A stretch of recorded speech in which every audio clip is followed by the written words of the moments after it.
ये कहानी एक ऐसे लड़के की है जो कि बिल्कुल नॉर्मल सी जिंदगी जीना चाहता था, लेकिन किसी कारण के चलते वो एक मिलिट्री स्कूल में आ जाता है, जहाँ उन लोगों ने उसके ऊपर एक्सपेरिमेंट करके उसे एक डीमन बना दिया। और फिर बाद में हमारे मेन कैरेक्टर मतलब कि लिक को पता लगता है कि वो तो एक इमोर्टल बन चुका है। तो कहानी की शुरुआत में लिक सभी नए स्टूडेंट के साथ हॉल में खड़ा था, जहाँ पर इंस्ट्रक्टर उन सभी को वेलकम करते हैं। अभी पहला इंस्ट्रक्टर आता है और उन्हें हेलो कहता है और कहता है कि तुम सभी को हमारे हर ऑर्डर को फॉलो करने होंगे, क्योंकि एक अच्छा सोल्जर ऐसा ही करता है। इसके बाद अब वहाँ पर एक दूसरी इंस्ट्रक्टर आती है। वो सभी को बताती है कि कुछ समय पहले एक मिस्टीरियस पावर, जिसे गॉड भी कहा जा सकता है, वो अचानक यहाँ धरती पर आई थी। वो पावर खुद में ही इतनी पावरफुल थी कि सबसे वो अपने डिसीजन को फॉलो करवा रही है। और इसी के चलते अब इस देश की हालत इतनी ज्यादा खराब हो चुकी है कि इनके पास खाना और रहने की जगह तक नहीं है, क्योंकि अक्सर वॉर होती रहती है जिसमें कई लोग मारे जा चुके हैं और जो जिंदा बचे हैं उनकी भी हालत बहुत खराब है। वैसे अब वो पहले वाला इंस्ट्रक्टर आगे आकर उस दूसरी वाली को चुप कराता है और कहता है कि तुम अभी से इन्हें डरा रही हो। वो कहता है कि डरो मत, हमने ये जगह बनाई ही इसीलिए है जिससे कि हम फ्यूचर में इस तरह के खतरों को रोक सके, और जो कोई भी हमारा साथ देगा उनके परिवार वालों को फ्यूचर में खाने की कभी कमी नहीं होगी। खाना और पैसे यहाँ मिलिट्री स्कूल से उन तक पहुँचाया जाएगा। वैसे इसके बाद अब वो इंस्ट्रक्टर वहाँ पर उनके हेडमास्टर यानी कि मेजर मेलमैन को बुलाता है। वैसे मेलमैन भले ही उन सभी में सबसे सीनियर पोजीशन पर है, लेकिन वो यहाँ पर आकर पिक्चर बुक पढ़ने लगा था, जो देखकर कुछ बच्चे हंसने लगते हैं। हालांकि वो पहला वाला इंस्ट्रक्टर उन्हें चुप होने को कहता है, लेकिन वो चुप नहीं होते। जिसके बाद वो इंस्ट्रक्टर उनके पास आकर उन तीनों को ही गोली मार देता है, जो देखने के बाद बाकी सभी बच्चे बहुत ही ज्यादा डर गए थे और वहाँ से वो भागने लगते हैं। लेकिन बाहर के गेट पर लॉक लगा था, इसीलिए वो चिल्ला रहे थे। ये इंस्ट्रक्टर उन्हें चिल्लाने से भी मना करता और कहता है कि अगर तुम चिल्लाए और अगर तुमने हमारे ऑर्डर्स को फॉलो नहीं किया तो तुम भी सारे मारे जाओगे।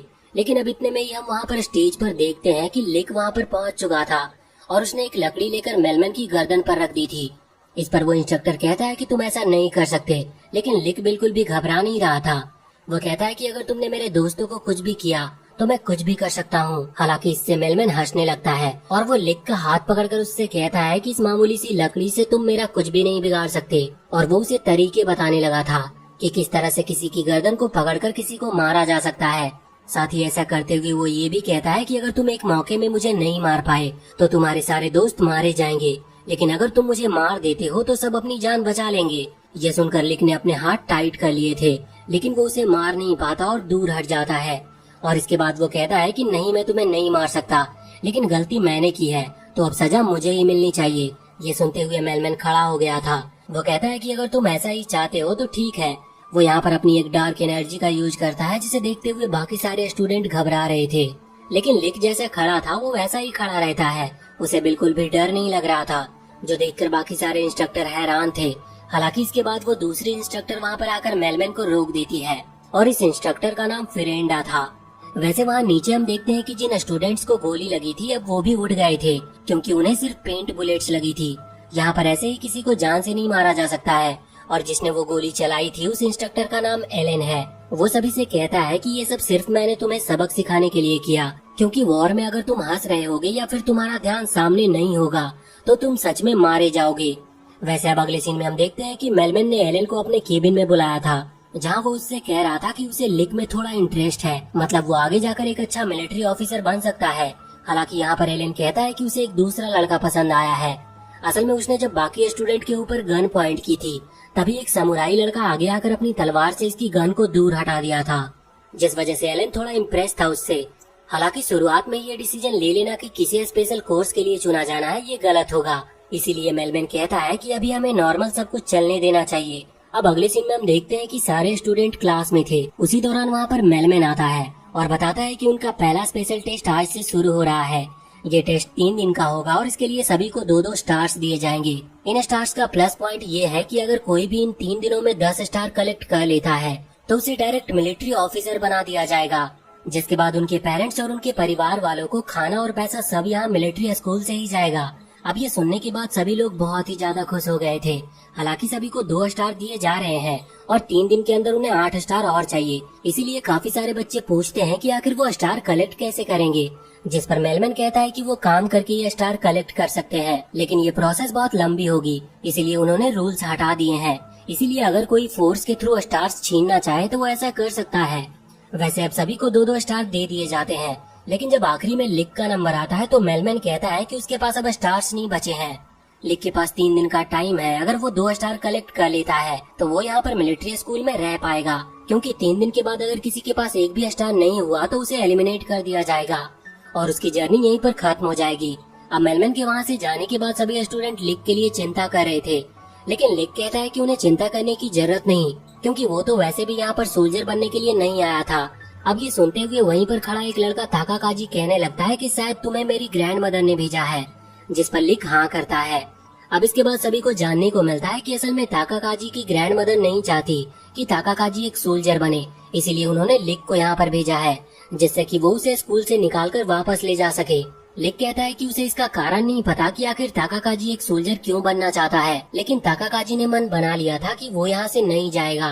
दूसरी तरफ हम वहाँ पर मेलमैन और एलेन को देखते हैं। एलेन कहता है कि आखिर तुमने लिक को एक स्पेशल कोर्स का टास्क क्यों दिया, जिस पर मेलमैन कहता है कि मैं बस इतना देखना चाहता हूँ कि इस तरह की सिचुएशन में लिक किस तरह का फैसला लेता है। वैसे अब 3 दिन बीत चुके थे, लेकिन अभी दिन का टाइम था और ये टेस्ट शाम को 6 बजे खत्म होना है। हम देखते हैं कि अभी तक लिक के पास एक भी स्टार नहीं था और फिर भी उसे इस बात की कोई चिंता नहीं हो रही थी। पर तभी उन सभी को एक आवाज सुनाई देती है और जब वो लॉकर रूम की तरफ भागते हैं तो वहाँ पर देखते हैं कि लॉकर तो टूटे हुए हैं। असल में लॉकर में उन सभी स्टूडेंट ने अपने बचे हुए स्टार्स को रखा था, जिससे कि वो चोरी ना हो जाए। और इतने में ही उन्हें फिर से बाहर से एक आवाज आती है। अभी पहले तो वो लोग लिक पर शक कर रहे थे, लेकिन कुछ ऐसे भी थे जो कि लिक को बचाते हैं और कहते हैं कि लिक ऐसा कर नहीं सकता। लेकिन अब बाहर आने के बाद उन्हें असली मुजरिम का पता चलता है, ये डॉन था और अभी ये उन्हीं की क्लासमेट सोनाहारा को बाल पकड़कर उस पर चिल्ला रहा था। अब यहाँ पर वो लोग देखते हैं कि डॉन के कपड़ों पर 10 स्टार लगे हैं। इससे वो समझ जाते हैं कि डॉन ने उनके स्टार चुराए हैं और अभी वो सोनाहारा से भी जबरदस्ती स्टार कलेक्ट कर रहा है। हालांकि जब वो सोनाहारा से पूछते हैं तो वो इतनी ज्यादा डर चुकी थी कि वो कह देती है कि उसने खुद की मर्जी से डॉन को वो स्टार्स दिए हैं। वैसे अब ये सभी स्टूडेंट उससे कहते हैं कि नहीं, ये हमारे स्टार्स हैं। तो इसमें डॉन कहने लगता है कि क्या इन स्टार्स पर तुम्हारा नाम लिखा हुआ है या फिर तुम्हारे पास इसका कोई प्रूफ है। अब ये सुनकर वो सभी स्टूडेंट्स चुप हो गए थे और जब वो कुछ कर नहीं सकते थे तो वो डॉन को वहाँ से जाने को कहते हैं। लेकिन तभी डॉन यहाँ ताकाकाजी की तरफ देखता है और उससे उसके स्टार्स भी मांगने लगता है। अब वो सभी वहीं उसके साथ में थे, इसीलिए ऐसा होने नहीं दे सकते थे वो। लेकिन तभी डॉन कहता है कि तुम डिसीजन तभी लेना जब तुम एक बार अपनी ग्रैंड मदर के बारे में सोच लो। अब ये सोचते हुए ताकाकाजी तुरंत ही उसे वो दोनों स्टार दे देता है।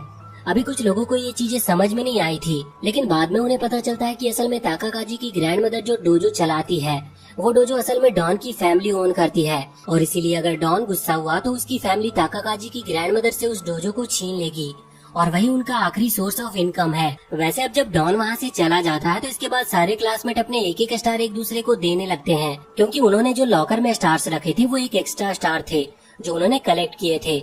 शुरुआत से ही 2 स्टार उनके कपड़ों पर ही लगे हुए हैं और ये स्टार वो एक दूसरे में बांट लेते हैं, क्योंकि वो जानते थे कि टेस्ट के खत्म होने के बाद अगर किसी के पास एक स्टार भी नहीं रहा तो उसे एलिमिनेट कर दिया जाएगा। यहाँ पर वो लिक को भी एक स्टार दे रहे थे, लेकिन लिक उसे नहीं रखता, इसलिए जो लड़की उसे वो स्टार दे रही थी वो ताकाकाजी के पास आती है और उसे स्टार देने लगती है, लेकिन वो भी उस स्टार को नहीं लेता। अब हम देखते हैं कि 5 बज चुके थे और अभी तक ताकाकाजी और लिक के पास एक भी स्टार नहीं थे। वैसे लिक तो खुश था, क्योंकि वो चाहता ही है कि ताकाकाजी को इस स्कूल से जल्दी वापस ले चले, लेकिन वहीं ताकाकाजी अभी बहुत दुखी था। वो कहता है कि उसकी ग्रैंड मदर डोजो चला रही है, जबकि उनकी उम्र बहुत ही ज्यादा हो चुकी है और डोजो चलाकर भी उन्हें इतना खाना नहीं मिलता कि वो खुद के अलावा और किसी को भी खिला पाए, और वो खुद ना खाकर बाकी सब लोगों में वो खाना बांट देती है। इसीलिए ताकाकाजी ने फैसला किया है कि वो यहाँ पर एक ऑफिसर बनेगा, जिससे उन लोगों को खाने की कभी कमी ना हो। वैसे इसके बाद अब 6 बज चुके थे। मेलमैन वहाँ स्कूल के गेट पर खड़ा था इंतजार में कि किसने 10 स्टार कलेक्ट किए हैं। तभी वहाँ पर डॉन आता है। वो सोच रहा था कि शायद वही अकेला है जो कि 10 स्टार कलेक्ट कर पाया है। हालांकि इतने में ही लिक भी वहाँ पर आता और उससे टकरा जाता है। वो भी स्टार छीनने के लिए आया था, लेकिन डॉन उसे दूर फेंक देता है और अपने रास्ते से हटाकर आगे बढ़ जाता है। वो यहाँ पर मेलमैन के पास आता है। मेलमैन उससे कहता है कि तुम्हारे पास कितने स्टार्स हैं, जिस पर डॉन कहता है कि उसके पास पूरे 12 स्टार्स हैं। और जब डॉन उनको काउंट करना स्टार्ट करता है तो अचानक से वो सारे स्टार्स फ्रॉग में बदल जाते हैं। ये देखते हुए मेलमैन डॉन से कहता है कि ये सब स्टार फेक है, तुम्हें वापस अपनी क्लास में लौट जाना चाहिए। वैसे वहाँ दूसरी तरफ लिक अपने दोस्तों के पास जाता है और उन्हें बताता है कि उसने वो सारे स्टार्स चुरा लिए हैं। वो सभी को स्टार्स दे देता है और इसके बाद अब लिक के पास भी 2 स्टार आ चुके थे।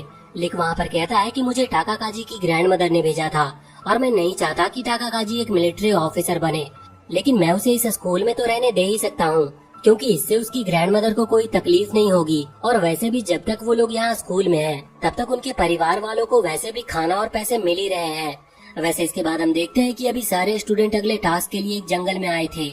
यहाँ पर लिक छुप कर उन गर्ल्स को देख रहा था। हालांकि वो गर्ल्स उसे रोकती नहीं, बल्कि एक लड़की तो आगे आकर उससे कहती है कि क्या तुम कुछ और भी देखना चाहते हो। ऐसा वो इसीलिए कह रही थी क्योंकि वो जानती है कि एक सोल्जर बनने के बाद उससे और बाकियों से इस तरह की फ्रीडम छीन ली जाएगी।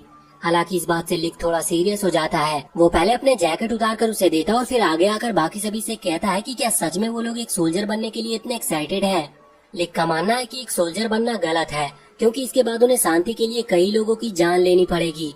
अब इस बात से बाकी सभी लोग भी थोड़े सीरियस हो गए थे, पर तभी वहाँ पर मेलमैन आकर कहता है कि जरूरी नहीं कि तुम्हें शांति के लिए किसी की जान लेनी पड़े, क्योंकि अगर तुम अपने दुश्मन से ज्यादा ताकतवर हो तो तुम्हें उसे खत्म करने की जरूरत नहीं पड़ेगी, वो खुद ही तुमसे डरकर शांत रहेगा। अब ये सुनकर सभी के अंदर एक होप आ जाती है और वो फैसला करते हैं कि वो इतने ताकतवर बनेंगे कि उन्हें कभी किसी को जान से मारना ही ना पड़े। वैसे अब इसके बाद हम देखते हैं कि अभी मेलमैन अपने लाइब्रेरी के अंदर था, लेकिन उसी दौरान वो वहाँ पर एक खुफिया रास्ते में जाता है और हमें पता चलता है कि उसकी इस लाइब्रेरी के पीछे एक लेबोरेटरी छुपी हुई थी, जहाँ पर बाकी सारे इंस्ट्रक्टर भी थे। यहाँ पर मेलमैन एलन से आगे आने वाली वॉर के बारे में पूछता है, जिस पर एलन कहता है कि वॉर को किसी भी तरह से अवॉइड नहीं किया जा सकता। सभी नेशन इस वॉर में हिस्सा लेने वाले हैं और ये फिर से बहुत ही ज्यादा खतरनाक तबाही लाएगी। वैसे इसके बाद अब मेलमैन वहीं बैठे तीसरे इंस्ट्रक्टर से, जिसका नाम डेविड है, उससे पूछता है कि उसे उस मिस्टीरियस पावर के बारे में क्या पता चला। यहाँ पर अभी वो गॉड पावर के बारे में बात कर रहा था। वैसे उस गॉड को ऑल थिंग कहा जाता है। अब डेविड बताता है कि वो लोग उसे कभी भी अपने सामने ला सकते हैं, लेकिन इसके लिए पहले उन्हें कई सारी तैयारियां करनी होगी। इसके बाद अब मेलमैन फेरेंडा से कहने लगता है कि उनका इस प्रोजेक्ट कैसा चल रहा है। ये सुनकर फेरेंडा कहती है कि हम कामयाब हुए, लेकिन बस एक ही प्रॉब्लम है, उन्होंने जिन चूहों के ऊपर उस प्रोजेक्ट को स्टार्ट किया था, उनमें से एक चूहे ने बाकी सारे चूहों को मार दिया। अब यहाँ पर हमें थोड़ी डिटेल में बात पता चलती है। असल में मेलमैन का जो ब्लड है उसमें कुछ खास पावर है, इसी वजह से उसके ब्लड के कारण इस चूहे के अंदर इतनी पावर आई है, लेकिन वो एक नॉर्मल एनिमल है, इस वजह से ये उस पावर को कंट्रोल नहीं कर पाया। अब मेलमैन उसे एक बॉल देता है जो कि बहुत ही ज्यादा भारी है, लेकिन वो उसे लेकर और भी ज्यादा गुस्से में आ जाता है और यहाँ पर वो उछलते हुए हर जगह को डिस्ट्रॉय करने लगता है। वो मेलमैन की तरफ भी बढ़ रहा था, लेकिन मेलमैन उसे पहले ही फ्रीज करके खत्म कर देता है। वो कहता है कि हम इस तरह से जानवरों पर रिसर्च नहीं कर सकते, इसका कोई फायदा नहीं है। ये सुनकर फेरेंडा कहती है कि ठीक है, फिर हमें बच्चों पर इस चीज का यूज करना चाहिए। हालांकि मेलमैन इसके लिए तैयार नहीं था, वो साफ साफ मना कर देता है और कहता है कि बच्चे एक ऐसी आर्मी क्रिएट करना चाहते हैं जो कि किसी की जान ना ले, इसीलिए हमें इस प्रोजेक्ट को कामयाब भी करना है और हम उन बच्चों पर भी इसका यूज नहीं कर सकते, इसी वजह से हमें कोई तीसरा रास्ता ढूंढना होगा। वैसे इसके बाद हम देखते हैं कि बाकी सारे स्टूडेंट अभी ट्रेनिंग कर रहे थे, जिसके दौरान मेलमैन वहाँ पर आता है और उनसे कहता है कि हाँ, तुम्हें बहुत मेहनत करनी होगी, क्योंकि तुम एक ऐसी आर्मी बनाना चाहते हो जो किसी को ना मारे। साथ ही अब वो उन्हें कुछ क्लोज रेंज वेपन्स देता है, जैसे कि कुछ तलवार और भाला वगैरह, और कहता है कि तुम्हें इन्हें चलाना सीखना होगा, क्योंकि क्लोज रेंज की फाइट में यही तुम्हारे काम आएंगे। वैसे बाद में फेरेंडा मेलमैन से मिलती है और उससे बात करती है कि कोई भी तीसरा रास्ता नहीं है, उन्हें किसी ह्यूमन को चुनना ही होगा इस टेस्ट के लिए। लेकिन मेलमैन को इस पर गुस्सा आ जाता है और वो अपनी पावर को रिलीज करते हुए गुस्से में उससे कहता है कि नहीं, मैं ह्यूमंस पर इस प्रोजेक्ट को टेस्ट करने नहीं दूंगा। हालांकि अब कुछ ही दिनों बाद उन्हें एक बहुत ही बुरी खबर मिलती है। उन्हें पता चलता है कि डेविड, जो कि वो तीसरा इंस्ट्रक्टर था, वो मारा जा चुका है। उसका जो लास्ट मैसेज था वो भी बहुत अजीब है। इससे उन्हें शक हो चुका था कि जिस प्रोजेक्ट पर वो काम कर रहे हैं, शायद उसकी जानकारी लीक हो चुकी है। अब तभी फेरेंडा कहती है कि अब हमारे पास और कोई रास्ता नहीं है, हमें किसी एक को तो चुनना ही होगा, क्योंकि अब जब हमारा प्लान ही लीक हो चुका है तो हमें जल्द से जल्द हमारे प्लान को कामयाब कर लेना चाहिए, क्योंकि अगर सच में उन्हें हमारे प्लान के बारे में पता है तो वो हमें रोकने के लिए कभी भी यहाँ पर पहुँचते होंगे। साथ ही फेरेंडा कहती है कि उसने एक ऐसे पर्सन को ढूंढ भी लिया है जो कि इस टेस्ट के लिए सही है। अब जाहिर सी बात है कि वो पर्सन कौन हो सकता था, और वो लिक ही होता है, क्योंकि अगले सीन में मेलमैन वहाँ लिक को अपने केबिन में बुलाता है। यहाँ पर वो उसे सारी बातें बताता है, जो सुनने के बाद लिक इस चीज के लिए तैयार था, क्योंकि वो चाहता है कि बस उसके दोस्त सेफ रहे। अब अगले सीन में ये लोग सारे स्टूडेंट्स को भी ये बात बताते हैं, लेकिन वो इस चीज में गुस्सा थे और कह रहे थे कि आखिर इस चीज के लिए लिक को ही क्यों ले जाया जा रहा है। उन्हें लिक की चिंता थी, क्योंकि ये श्योर नहीं है कि ये एक्सपेरिमेंट सक्सेस ही होगा। लेकिन इस पर वो लोग उन स्टूडेंट से कहते हैं कि लिक के अलावा और कोई भी इस चीज के लिए परफेक्ट नहीं है, और वैसे भी वो सभी अभी बहुत कमजोर है, और वैसे भी उन्हें एक ऐसी आर्मी बनानी है जो कि बहुत पावरफुल हो, इसके लिए किसी को तो आगे आना ही होगा। अब सभी लोग इसके लिए तैयार हो जाते हैं। अगली सीन में यहाँ पर मेलमैन का ब्लड लिक की बॉडी में ट्रांसफर किया जा रहा था, जिस दौरान एलन को वहाँ बाहर कुछ हेलीकॉप्टर दिखते हैं। लेकिन ये हेलीकॉप्टर खतरनाक नहीं थे, ये हेलीकॉप्टर सोनी की आर्मी की थी। वो वहाँ से लौटने लगता है, लेकिन उसी दौरान उसे डेविड का वो मैसेज याद आता है, जिससे उन्हें पता चला था कि उन्हें फंसाया जा रहा है। अब यही सोचते हुए वो तुरंत ही बाहर आता है और समझ जाता है कि ये हेलीकॉप्टर भी उनके ऊपर हमला करने के लिए आए हैं। लेकिन अब वो यहाँ पर कुछ भी फैसला ले पाता उसके पहले ही एक हेलीकॉप्टर स्कूल के ऊपर हमला कर देता है, जिससे स्कूल बहुत डैमेज हो चुका था और साथ ही कुछ स्टूडेंट जो कि अभी स्कूल के अंदर जाने के लिए भाग रहे थे वो भी मारे जाते हैं। और इसके बाद अब वो सोल्जर्स भी वहाँ पर आकर उन लोगों पर हमला करने लगे थे और जो अभी जिंदा बच गए थे वो डरे हुए थे। इसी बीच हम सोनाहारा को देखते हैं, वो भी बहुत ज्यादा डर गई थी और वो लिक को मदद के लिए चिल्ला रही थी। लेकिन उसी दौरान वहाँ पर डॉन आता है और उसके सामने जो सोल्जर था वो गन उठाकर उसे मार देता है। वो यहाँ पर सोनाहारा को बचा रहा था क्योंकि वो जानता है कि सिचुएशन अब ऐसी है कि उन सभी को मिलकर काम करना होगा। वैसे अब इसी तरह से बाकी बच्चे भी एक दूसरे की मदद करने लगे थे और बहुत ही जल्द वो सभी अपने क्लासरूम में पहुँच जाते हैं, जहाँ पर देखा जाए तो वो अभी के लिए तो सेफ है। वैसे वहाँ पर एलन भी था। हालांकि अभी वो सभी हैरान हैं क्योंकि अगली जो वॉर होने वाली थी वो मार्च में होने वाली थी और अभी तो सितंबर ही चल रहा है। इसीलिए एलन तुरंत ही फेरेंडा को फोन लगाता है, जहाँ फेरेंडा बताती है कि असल में ऑल थिंग यानी कि उस गॉड को समन करने के लिए 7 मिस्टीरियस बॉल्स का यूज करना पड़ता है और इन लोगों के पास सिर्फ 3 ही बॉल है। इसका मतलब बाकी जो कंट्रीज है वो 4 बॉल रखे हुए हैं। हालांकि हर कंट्री चाहती है कि वो उन बॉल्स को कलेक्ट करे जिससे कि ऑल थिंग को समन किया जा सके। इसीलिए ये वॉर मार्च से पोस्टपोन करके अभी सितंबर में ये स्टार्ट कर दी गई है। वैसे फेरेंडा ये भी बताती है कि हमले की वजह से जो पावर सप्लाई था वो अब कट चुका है और अगर ऐसा ही रहा तो लिक ओवरडोज की वजह से मारा जाएगा, क्योंकि जो डिवाइस इलेक्ट्रिसिटी से चलते थे वो अब बंद पड़ चुके हैं और लिक की बॉडी में वो ब्लड फैलते जा रहा है। अब उन्हें किसी तरह से लाइट ऑन करनी थी, जिसके लिए उन्हें बेसमेंट में जाना होगा, लेकिन ये बहुत खतरनाक था। फिर भी एलन सभी से पूछता है कि कौन उसकी मदद करेगा, जिस पर सभी स्टूडेंट तैयार थे। अब वो लोग प्लान बनाकर वहाँ से निकल पड़ते हैं। किसी तरह से कुछ सोल्जर को खत्म करने के बाद वो लोग वहाँ पर बेसमेंट में पहुँच चुके थे। हालांकि जब सभी बच्चे वहाँ अंदर चले जाते हैं तो एलन यहाँ पर बाहर रुककर आगे बढ़ रहे सोल्जर पर हमला करने लगता है। लेकिन उसी दौरान एक सोल्जर मिसाइल लॉन्चर का इस्तेमाल करके वहाँ पर धमाका करता है, जिसके बाद एलन को बहुत ही ज्यादा चोट आई थी, पर वो खुश था कि उसने किसी भी बच्चे को मरने नहीं दिया। वैसे अभी वहाँ बाहर हम उसी ब्लू हेयर वाली लड़की को देखते हैं, उसका नाम हीना है और अभी वो अपने दोस्त इग्निस के साथ किसी तरफ बढ़ रही थी। लेकिन उसी समय एक सोल्जर उन्हें रोक लेता और उनकी तरफ गन पॉइंट करते हुए उनसे पूछता है कि आखिर उन्होंने टेस्ट सब्जेक्ट को कहाँ पर छुपा कर रखा है। अब यहाँ पर हीना जानती थी कि वो सोल्जर लिक की बात कर रहा है, लेकिन वो उसे कुछ बताती नहीं। वो ऐसा दिखाती है जैसे कि उसे उससे बिल्कुल भी डर नहीं लगता।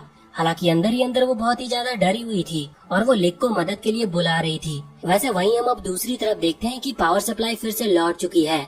उस लेबोरेटरी में भी लाइट आ गई थी और लिक का मीटर जो कि अभी 0 की तरफ बढ़ रहा था वो फिर से नॉर्मल हो गया था और इसके बाद लिक को भी होश आती है। अभी मेलमैन भी होश में था। हालांकि मेलमैन की हालत खराब है, लेकिन फिर भी वो अपना वेपन मांगता है। फेरेंडा उससे कहती है कि वो उस हालत में नहीं है कि अभी लड़ सके, लेकिन मेलमैन तो वेपन लिक के लिए मांग रहा था। फेरेंडा तुरंत ही एक खास तलवार निकालती है। मेलमैन उसकी खासियत लिक को बताता है और कहता है कि अगर तुम्हें ऐसा लगा कि तुम्हारे आसपास टाइम स्लो चल रहा है तो तुम भी थोड़ा स्लो चलने की कोशिश करना।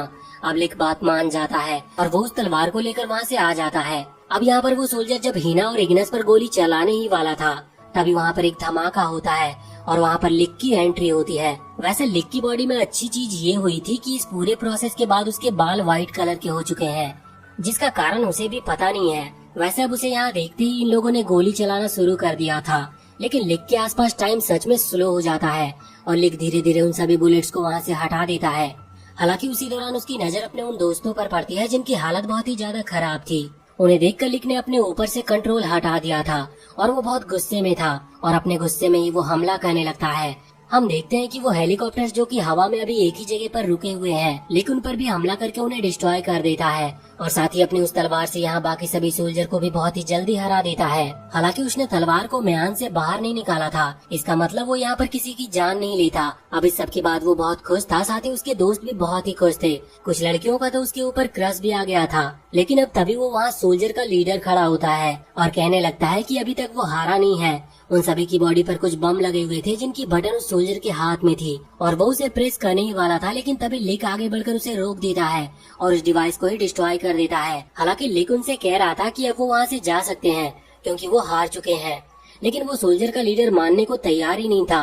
वो कहता है कि लड़ाई शुरू हो गई है और दोनों में से किसी एक को खत्म होना ही होगा, तभी इस लड़ाई का अंत होगा। अब कोई और तरीका नहीं था, इसी वजह से टाकाकाजी आगे बढ़ता है और उन्हें खत्म करने लगता है। लेकिन लिक नहीं चाहता था कि उसका दोस्त किसी को खत्म करे, इसीलिए वो तुरंत ही आगे जाकर उसके वेपन को गिरा देता और अपनी तलवार से उन सभी को एक ही हिट में खत्म कर देता है। वैसे यहाँ पर सामने उन सोल्जर का लीडर लिक को कांग्रेचुलेशन कह रहा था। वो कहता है कि तुमने सही फैसला लिया। हालांकि जब लिक अपने हाथ पर ब्लड को नोटिस करता है तो वो पागल सा हो गया था। वो तुरंत ही वहाँ से भाग जाता और सोच रहा था कि वो चाहता था कि वो किसी को ना मारे, लेकिन फिर भी उसने कई लोगों की जान ली है। लेकिन फिर भी अगले ही पल वो समझ जाता है कि उसने ऐसा अपने दोस्तों के लिए किया और अगर आगे भी उसे ऐसा करना पड़े तो वो इसके लिए तैयार है। बस वो अपने दोस्तों को किसी को मारने नहीं देगा। हम देखते हैं कि उसके इस फैसले के बाद उसकी उस तलवार पर एक स्टार अपीयर हो गया था, जो कि उस तलवार की रैंक को शो करता है। वैसे इसके बाद अब लिक अपने दोस्तों के पास वापस लौट कर आता है और कहता है कि हम जल्द से जल्द इस वॉर को खत्म करेंगे, जिससे सब शांति से रह सके। सभी वहाँ पर अभी बहुत ही ज्यादा खुश लग रहे थे, लेकिन लिक बहुत ही अजीब महसूस कर रहा था। वो नहीं चाहता था कि उसका कोई भी दोस्त किसी को खत्म करे और इस फीलिंग को फेस करे। वैसे अब अगले सीन में हम देखते हैं कि लिक एक मिलिट्री मिशन के लिए गया था, जहाँ से वो लौट कर आता है तो उसके दोस्त बहुत खुश थे, लेकिन वो लिक का अलग बिहेवियर नोटिस कर पा रहे थे, क्योंकि आज लिक ने 350 लोगों को मारा है। जब वो नहा रहा था तो वो सोच रहा था कि वो क्या बन चुका है। वैसे इसके बाद उसकी मुलाकात नाना नाम की एक लड़की से होती है, जो कि उससे बहुत अच्छे से बिहेव कर रही थी। वैसे वो लिक से एज में थोड़ी छोटी है, इसीलिए लिक उसका ख्याल रखने लगता है और फिर वो बहुत अच्छे दोस्त बन जाते हैं। हालांकि अभी तक लिक की मिलिट्री मिशंस रुके नहीं थे, उसे लगभग रोज ही उन मिशंस पर जाकर लोगों को खत्म करना रहता था और इसी तरह से वो लोगों को मारते हुए खुद को पूरी तरह से एक मॉन्स्टर में बदल लेता है। अब कुछ साल बीत चुके थे और हमें पता चलता है कि लिक ने आज तक पूरे 10,000 लोगों को खत्म कर लिया है। उसके इमोशंस पूरी तरह से खत्म हो चुके हैं। उसे सिर्फ एक ही चीज याद थी कि उसे किसी भी कीमत पर अपने किसी भी दोस्तों को किसी को खत्म करने नहीं देना है। और साथ ही इसी बीच उसे एक मास्क दिखता है, जिसे उसने अपनी जिंदगी भर के लिए अपने चेहरे पर पहन लिया था। हालांकि अभी उसके दोस्त इस चीज से खुश नहीं थे कि लिक इतना बदलता जा रहा है, इसीलिए टाकाकाजी और बाकी सभी मिलकर वहाँ मेलमैन के पास आते हैं और उससे कहते हैं कि वो भी लिक के साथ मिशन पर जाना चाहते हैं। वो नहीं चाहते कि लिक ही सबको खत्म करे और एक मॉन्स्टर में बदल जाए। अब मेलमैन उनसे फिर से पूछता है कि क्या सच में वो ऐसा करना चाहते हैं, जिस पर वो हाँ करते हैं। तो इसके बाद मेलमैन टाकाकाजी, सोनाहारा, डॉन और एलन की एक टीम बनाता है और कहता है कि तुम लिक के साथ अगले मिशन पर जाओगे। लेकिन अगले मिशन पर निकलते वक्त जब टाकाकाजी और सोनाहारा वहाँ पर पहुँचते हैं तो लिक उन्हें रोक देता है। हालांकि टाकाकाजी रुकने वाला नहीं था, लेकिन लिक उसे धमकी देता है कि अगर वो आगे बढ़ा तो वो उसे जान से मार देगा, जिसके बाद टाकाकाजी को रुकना ही पड़ता है। अब बाद में हम देखते हैं कि मेलमैन, फेरेंडा और एलेन तीनों ही बात कर रहे थे। वो इस वक्त उस वॉर के बारे में बात कर रहे थे जो कि चल रही है। यहाँ पर वो जानते हैं कि इस वॉर को खत्म नहीं किया जा सकता और ये वॉर अगर आगे चलती रही तो एक टाइम पर सारे लोग मारे जाएंगे। इसीलिए मेलमैन ने फैसला कर लिया था कि वो प्रोजेक्ट एल्सा को स्टार्ट कर रहा है। प्रोजेक्ट एल्सा असल में वो प्रोजेक्ट है जो कि तब स्टार्ट किया जाएगा जब कोई भी होप नहीं बचेगी। इनका मिशन है कि ये धरती पर से एक बहुत बड़ी जगह को हवा में लेकर जाएंगे और वहीं रहेंगे। वैसे भी इतनी खतरनाक वॉर के बाद पॉपुलेशन ऑलरेडी कंट्रोल में आ चुकी है और अगर देखा जाए तो अगर ये वॉर अभी भी रुक जाती है तो भी लोगों के पास खाने के लिए इनफ खाना है। लेकिन फिर भी इन्हें यहाँ से दूर जाना था क्योंकि ये वॉर रुक ही नहीं सकती। हालांकि ये जानते थे कि लिक को इस बात का पता चला तो वो शांत नहीं रहेगा, लेकिन फिर भी मेलमैन ने फैसला कर लिया था कि हर चीज का इल्जाम वो खुद के ऊपर ले लेगा। अब इसके बाद वो किसी तरह से उन 7 बॉल्स को जमा करते हैं। इनके पास कुछ बॉल्स पहले से थी, बाकी बॉल्स के लिए उन्होंने लिक का यूज किया था और जब इन्हें वो 7 बॉल्स मिल जाती है तो उनकी पावर के थ्रू ये ऑल थिंग यानी कि उस गॉड को समन करते हैं और फिर एक बहुत बड़ी जगह को हवा में ले जाने लगते हैं। हालांकि इस चीज का पता टाकाकाजी और बाकी सभी को चल चुका था, लेकिन सिर्फ टाकाकाजी वो था जो कि जानता था कि ये चीज गलत है। इसीलिए वो उन्हें रोकने के लिए एक बॉल चोरी कर लेता है और वहाँ से भागने लगता है। लेकिन उसी दौरान लिक वहाँ पर आता है। उसे सिचुएशन पता नहीं थी और लिक पहले ही अपने सेंसेस में नहीं है, इसीलिए वो हमला करने के पहले एक बार भी सोचता नहीं और वो तुरंत ही टाकाकाजी पर हमला कर देता है, जिसकी वजह से वहीं पर उसकी मौत हो जाती है। लेकिन इस चीज से लिक को बहुत ही ज्यादा झटका लगा था। उसका मास्क भी उतर चुका था और वो समझ नहीं पा रहा था कि ये उसने क्यों किया। हालांकि उसके दोस्त फिर भी उसे अपने पास बुला रहे थे, लेकिन वो उन सबका और सामना नहीं कर सकता था। वो वहाँ से भागना ही सही समझता है। वैसे भी इसके बाद सीधे 20 साल बीत चुके थे, लेकिन उस दिन से जब लिक ने वो मास्क फिर से पहना तब से वो मास्क आज तक नहीं उतरा था।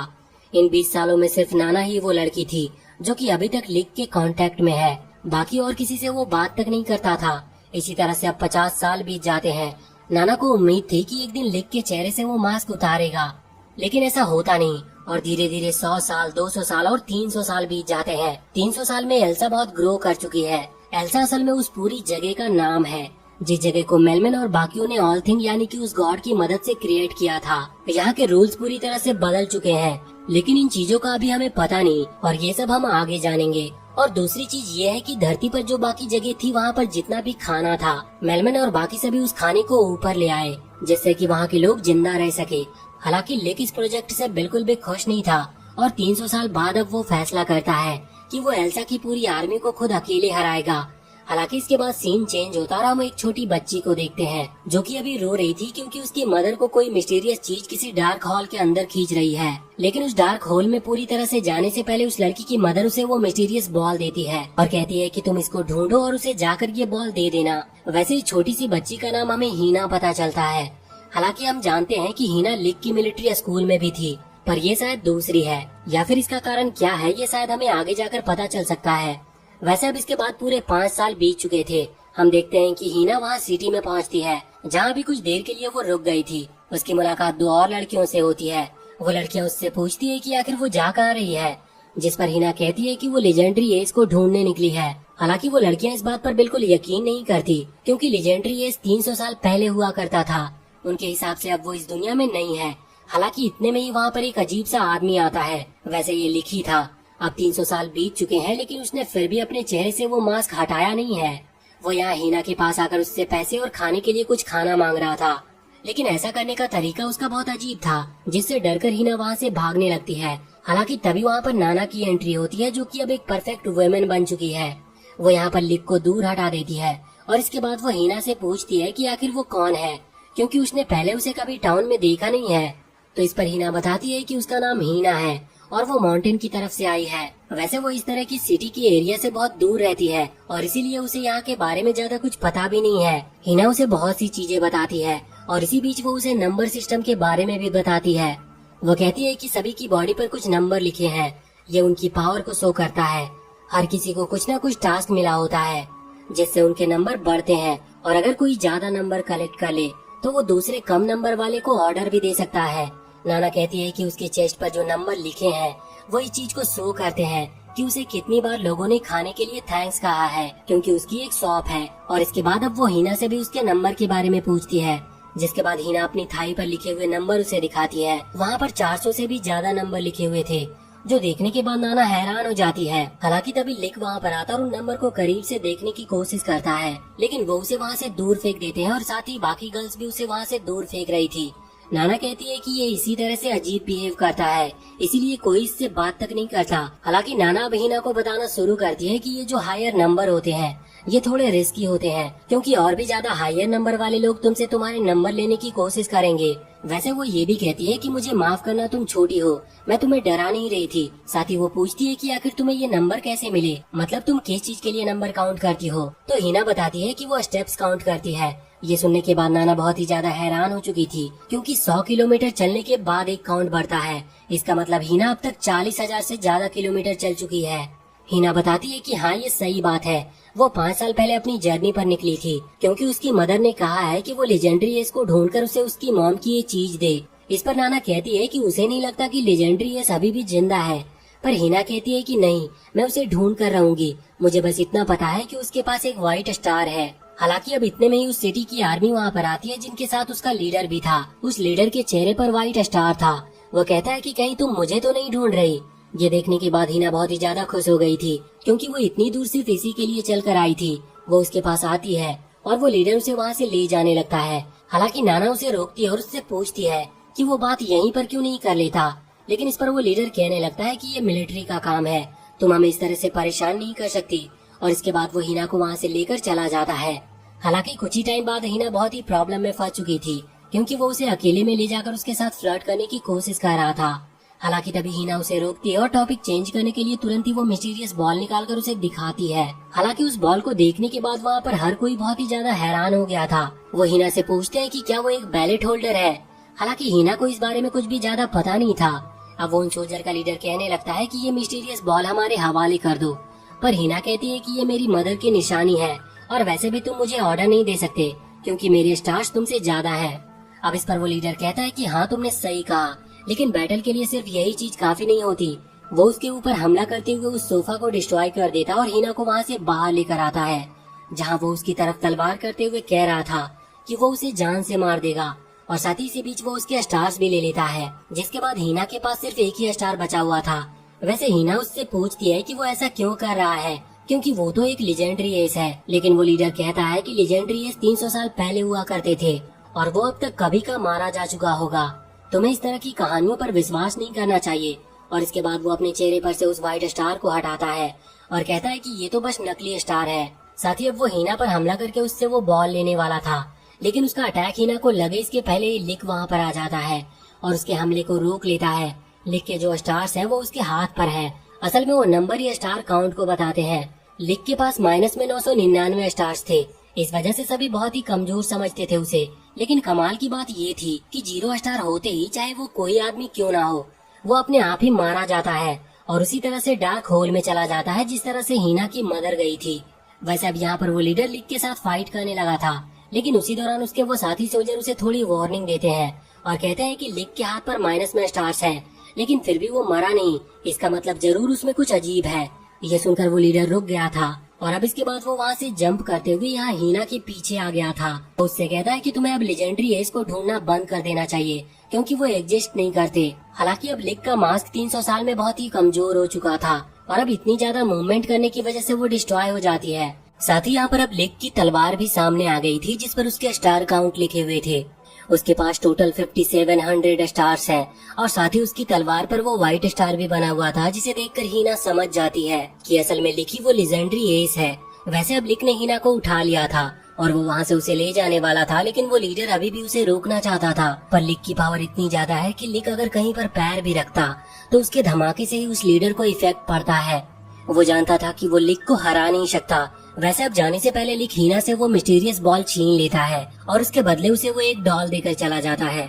अब इससे हिना बहुत दुखी थी। वो वहाँ से वापस लौटती और नाना से मिलती है। वो उससे कहती है कि लिक मुझसे मेरी मिस्टीरियस बॉल छीन कर ले गया है और उसके बदले उसने मुझे ये गुड़िया दी है। हालांकि जब नाना उस गुड़िया को थोड़ी देर देखती है तो इसके बाद उसे पता चल जाता है कि लिक ने ये गुड़िया हिना को क्यों दी। वो उसे वापस से हिना को दे देती है और कहती है कि अभी तुम इसे अपने पास ही रखो, कुछ देर बाद तुम्हें खुद इसका रीजन पता चल जाएगा। हम देखते हैं कि अब कुछ ही टाइम में अचानक से वो गुड़िया ब्लास्ट करती है और हिना की वो मिस्टीरियस बॉल वापस से उसके हाथ में आ गई थी। वैसे नाना बताती है कि लिक ने ऐसा इसीलिए किया क्योंकि इस तरह की मिस्टीरियस बॉल्स को अपने पास रखना बहुत खतरनाक है और अगर ये चीज सभी को पता चल जाती है तो सब तुम्हारे पीछे पड़ जाएंगे और अब सभी को यही लगेगा कि वो मिस्टीरियस बॉल लिक के पास है, इसीलिए अब तुम इसे छुपा कर रख सकती हो। वैसे अब इसके बाद सीन यहाँ से चेंज होता और हम लिन नाम की एक ऑफिसर को देखते हैं। वो बहुत कम रैंक की ऑफिसर है और इस वक्त वो अपने दोस्त के साथ टाउन के कुछ लोगों की मदद कर रही थी क्योंकि उसके स्टार लोगों की हेल्प करके ही ग्रो करते हैं। हालांकि उसका दोस्त उससे कहता है कि तुम इस तरह से लोगों की हेल्प करके कभी प्रमोशन नहीं कर पाओगी, पर लिन कहती है कि क्या पता मुझे कोई सीक्रेट क्रिमिनल यहाँ पर छुपा हुआ मिल जाए, उसके बाद फिर मेरा कोई प्रमोशन रोक नहीं सकता। अब तभी उसका दोस्त उसे एक पेपर दिखाता है जिस पर लिक की फोटो बनी हुई थी और लिखा हुआ था कि ये वांटेड आदमी है और ये टाउन में घूम रहा है। लेकिन लिन को यकीन नहीं होता। वो सोचती है कि कौन पागल होगा जो इस तरह का मास्क पहनकर टाउन में घूमेगा। लेकिन अगले ही पल उन दोनों की नजर वहीं पास के खड़े एक आदमी पर पड़ती है जिसने एक अजीब सा मास्क पहन रखा था। उन्हें लगता है कि यही लिक है, लेकिन लिक कहता है कि फोटो में अलग मास्क है और मेरा मास्क तो अलग है।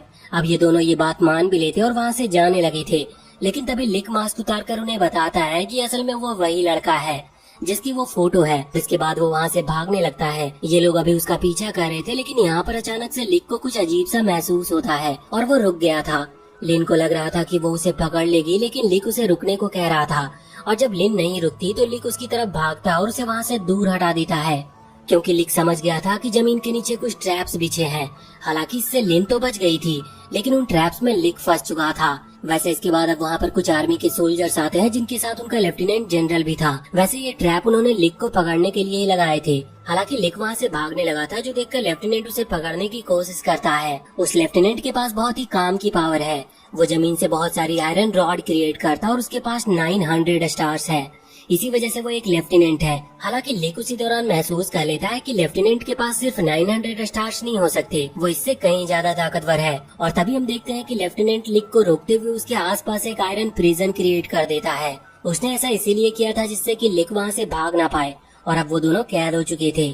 और इसी बीच लेफ्टिनेंट बताता है कि सच में उसके स्टार 900 नहीं है, वो अपने असली स्टार शो करता है जो कि टोटल 12,500 थे। ये लिक के स्टार से लगभग दुगने से भी ज्यादा थे। पर अब लिक भी उससे फाइट करने लगा था। कुछ देर तक उनकी लड़ाई इसी तरह से चलती है, लेकिन लेफ्टिनेंट कहीं पर भी आयरन रोड क्रिएट कर सकता था और इसी चीज का उसके पास एडवांटेज था। और इसी का फायदा उठाते हुए वो लिक की तलवार को हवा में उछाल देता है। अब जब तक तलवार हवा में थी तब वो दोनों फिस्ट फाइट करते हैं, और जब वो तलवार नीचे आती है तब तक लेफ्टिनेंट लिक को वहाँ से दूर फेंक चुका था। हालांकि वो लिक की पूरी पावर को देखना चाहता था, इसीलिए वो उससे उसकी तलवार वापस दे देता है और कहता है कि अपनी पूरी पावर का इस्तेमाल करो। इसीलिए अब लिक तुरंत ही वहाँ से सीधा हवा में जंप करता है। अभी सभी सोल्जर लेफ्टिनेंट को वार्निंग दे रहे थे और कह रहे थे कि अगर सच में लिक लेजेंडरी एस है तो उसके इस अटैक से कोई सरवाइव नहीं कर सकता। लेकिन लेफ्टिनेंट को खुद पर पूरा कॉन्फिडेंस था।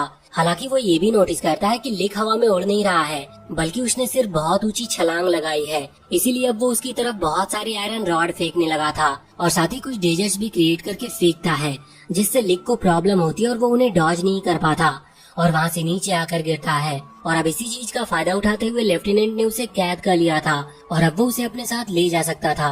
लेकिन इतना ही काफी नहीं था, वो फिर से अपने मैजिक का इस्तेमाल करता और कुछ और वेपन क्रिएट करके लिक पर हमला करने लगा था। हालांकि इसके पहले ही लिन वहाँ उसके सामने आ जाती है और उसे ऐसा करने से रोकती है। वो ऐसा इसीलिए कर रही थी क्योंकि लिक ने उसकी जान बचाई थी। लेकिन लेफ्टिनेंट यहाँ लिन से कहता है कि तुम बहुत कमजोर हो और इसी वजह से तुम्हारी रैंक अभी तक बढ़ी नहीं है। वो कहता है कि तुम्हें इन लोगों की मदद करने की बजाय मिलिट्री की मदद करनी चाहिए थी, जिससे अब तक तुम एक अच्छी लेवल पर पहुंच चुकी होती। तुम हमारे लिए सिर्फ एक गार्बेज हो। अब ये सुनकर वहाँ टाउन के लोगों को गुस्सा आता है और वो आगे बढ़ने लगते हैं, लेकिन लिन उन्हें रोक देती है। वो कहती है कि गलती मेरी है और मैं इस चीज की माफी मांगती हूँ। हालांकि तभी लिक खुद को उन चेन से आजाद कराते हुए कहता है कि तुम्हें माफी मांगने की कोई जरूरत नहीं, ये भी इतना ज्यादा ताकतवर नहीं है, मैं इसे कब का हरा देता। मैं अपनी पूरी पावर का इस्तेमाल इसीलिए नहीं कर रहा था क्योंकि मैं नहीं चाहता था कि टाउन डिस्ट्रॉय हो। हालांकि ये देखकर लेफ्टिनेंट खुश हो जाता है। वो कहता है कि ठीक है, तो अब तुम मुझे अपनी पूरी पावर दिखाओ। जिसके बाद अब वो दोनों फिर से लड़ने लगे थे। हालांकि अब लड़ाई सच में बहुत खतरनाक थी और इसकी वजह से वहाँ कॉर्नर से वो पत्थर टूट जाते हैं जहाँ पर अभी लिन खड़ी हुई थी, इसीलिए वो उन पत्थरों के साथ खाई में गिरने लगती है। लेकिन ये देखते हुए लेफ्टिनेंट तुरंत ही लिक पर हमला करना बंद करता है और वहाँ खाई में लिन को बचाने के लिए कूद जाता है। लेकिन लिक उससे भी ज्यादा तेज था। वो पहले ही आगे बढ़कर लिन के पास पहुँच चुका था और वो उसे कैच कर लेता है। लिन जब अपनी आंखें खोलती है तो ये देखकर वो बहुत खुश थी कि लिक ने उसे पकड़ रखा है। हालांकि लिक उससे कहता है कि तुम सच में बहुत भारी हो, जिस बात पर लिन को गुस्सा आता और वो उसे पंच मारने लगती है। लेकिन लिक उससे बच जाता और साथ ही वापस से उसे यहाँ लेफ्टिनेंट की तरफ फेंकता है और वो खुद नीचे जंगल की तरफ चला जाता है।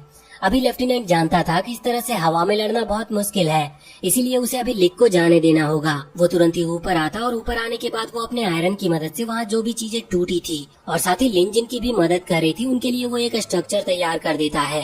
वो कहता है कि ये स्ट्रक्चर 3 दिन तक रहेगा। 3 दिन में अगर तुम यहाँ पर सीमेंट वगैरह लगाकर इन स्ट्रक्चर्स को मजबूत कर लेती हो तो तुम्हारा काम आसान हो जाएगा, जिसके लिए लिन उसे थैंक्स कहती है। हालांकि लेफ्टिनेंट ने जो कुछ भी किया उसके लिए थोड़ा सा वो दुखी भी था।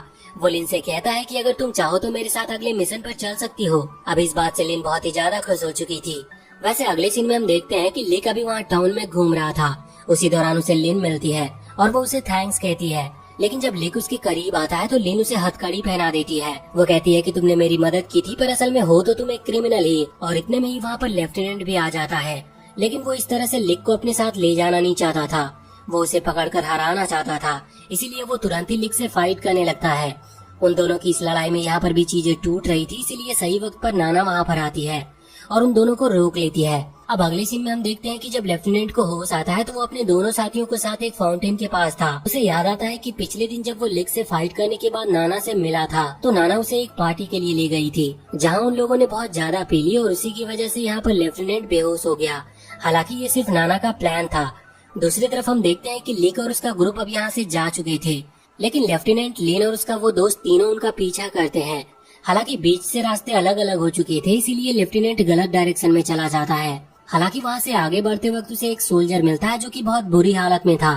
वो कहता है कि एक बहुत ही खतरनाक डीमन ने इस शहर पर हमला कर दिया है। अब इससे उसे कुछ भी समझ नहीं आ रहा था। हालांकि जब वो वहाँ पर पहुँचता है तो शहर के बीचों बीच एक बहुत ही बड़ा गड्ढा था। यहाँ पर उसकी मुलाकात एक और सोल्जर से होती है। वो बहुत डरा हुआ और घबराया हुआ था। वो लेफ्टिनेंट से कहता है कि इसी गड्ढे के अंदर से एक अजीब सा क्रिएचर बाहर आया था।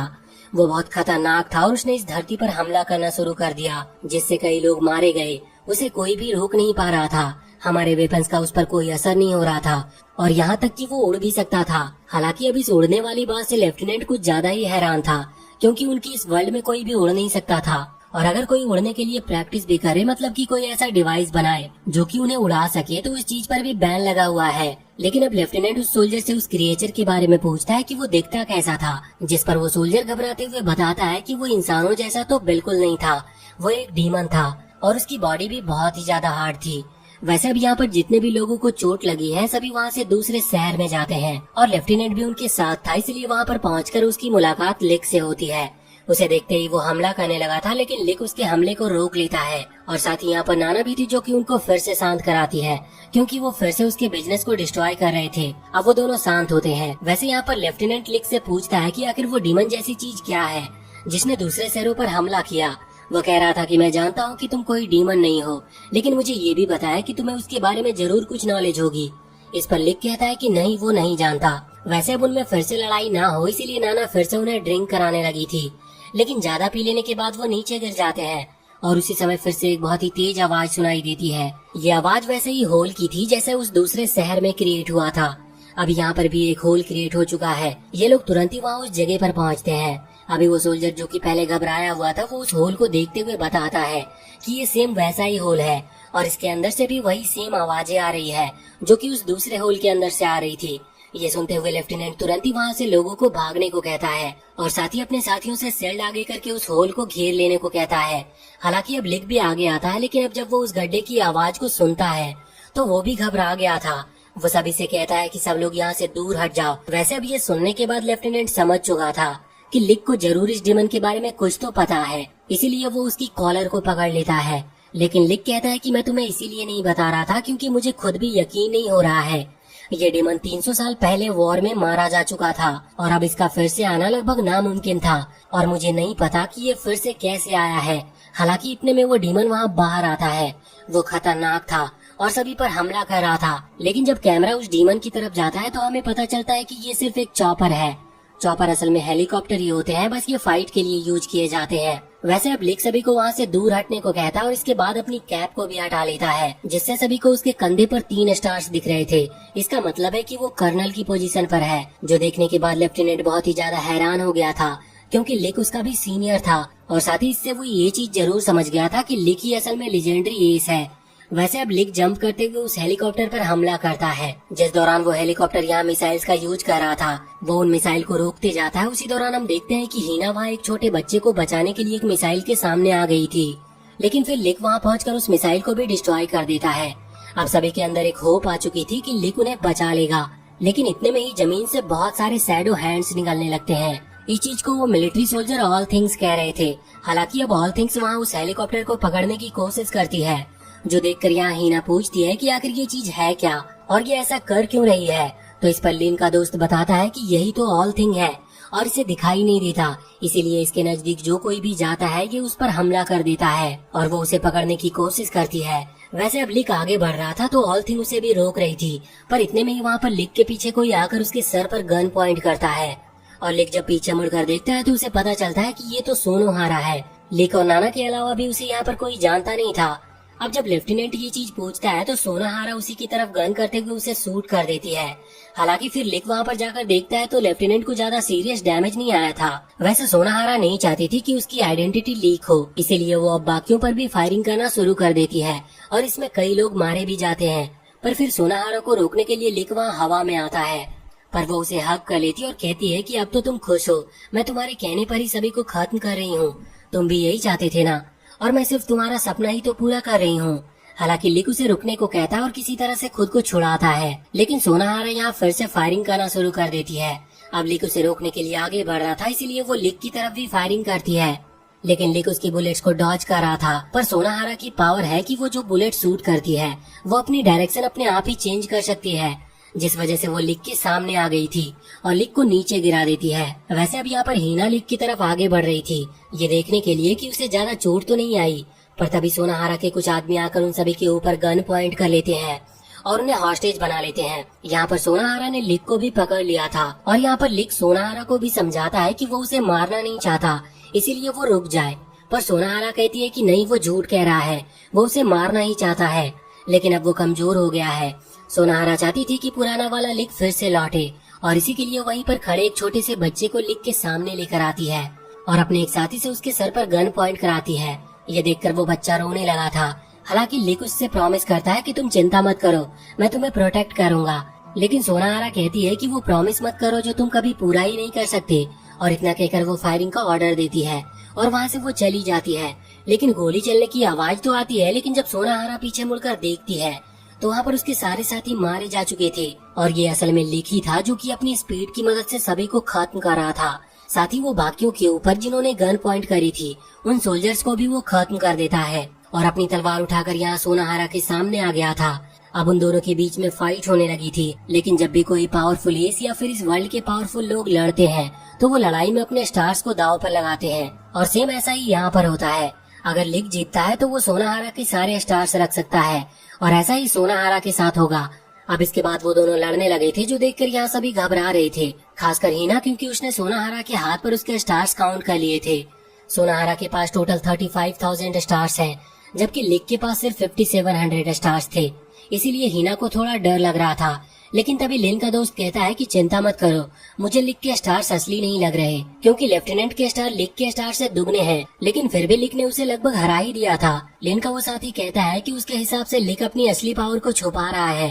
तभी वहाँ पर लिक हमला करते वक्त अपनी एनर्जी रिलीज करता है, जिसके बाद उसके स्टार्स अपने ही आप बहुत स्पीड के साथ बढ़ने लगते हैं और इसके बाद उसके स्टार्स में एक और 0 लग गया था। मतलब अब उसके पास टोटल 57,000 स्टार्स थे, जो कि सोनाहारा के स्टार से बहुत ज्यादा है। इस चीज से सोनाहारा भी एक्साइटेड हो गई थी। तब फिर से उनमें लड़ाई शुरू हो जाती है।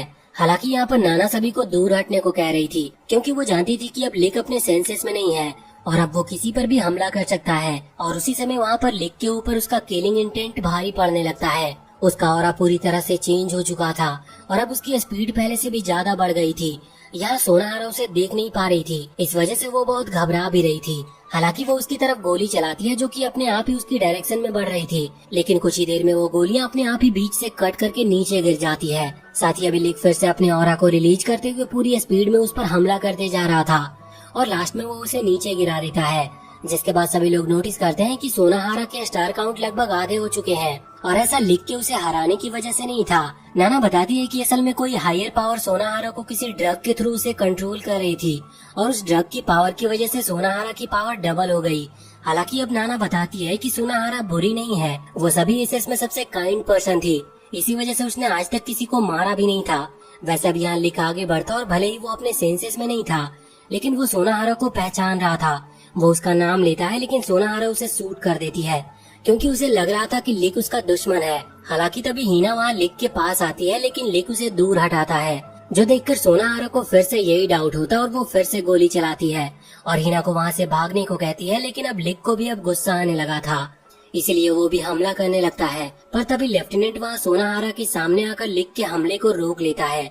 साथ ही अब वो जानता था कि अब सोनाहारा नहीं बल्कि लिक उसका अगला विलेन है, इसीलिए वो लिक से फाइट करने के लिए उठ जाता है। पर लिक के अटैक्स की जो लाइट थी वो उसके सामने टिक नहीं पाता और वहाँ से वो दूर जाकर फेंकाता है। साथ ही उसके चेस्ट पर जो चोट लगी थी वो फिर से ताजा हो जाती है। यहाँ पर सोनाहारा भी फिर से लिक को रुकने का कहने लगी थी। शायद वो लिक को पहचान गई थी, पर लिक अपने सेंसेस खो चुका था, इसीलिए वो फिर से उसके ऊपर हमला करने लगता है। लेकिन लेफ्टिनेंट इस बार भी अटैक को रोक लेता और लड़ने के लिए तैयार हो जाता है।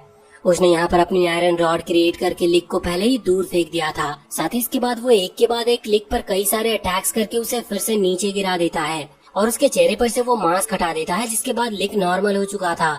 इससे वो सभी लोग बहुत खुश थे। बाद में वो लिक को लेकर एक दूसरी जगह पर जाते हैं, जहाँ वो उसे बैंडेज लगाते हैं, क्योंकि उसे बहुत चोट आई थी। और जब लिक फिर से होश में आता है तो वो लेफ्टिनेंट के बारे में पूछता है, लेकिन वो बताते हैं कि उसे उसके हायर ऑफिसर्स ने बुलाया है दूसरे सीन में हम देखते हैं कि लेफ्टिनेंट वहाँ अपने सीनियर से जाकर मिलता है, जो कि असल में एलन था। वो एलन से कहता है कि जो सोल्जर उन पर हमला कर रहे थे वो भी वेल ट्रेंड थे।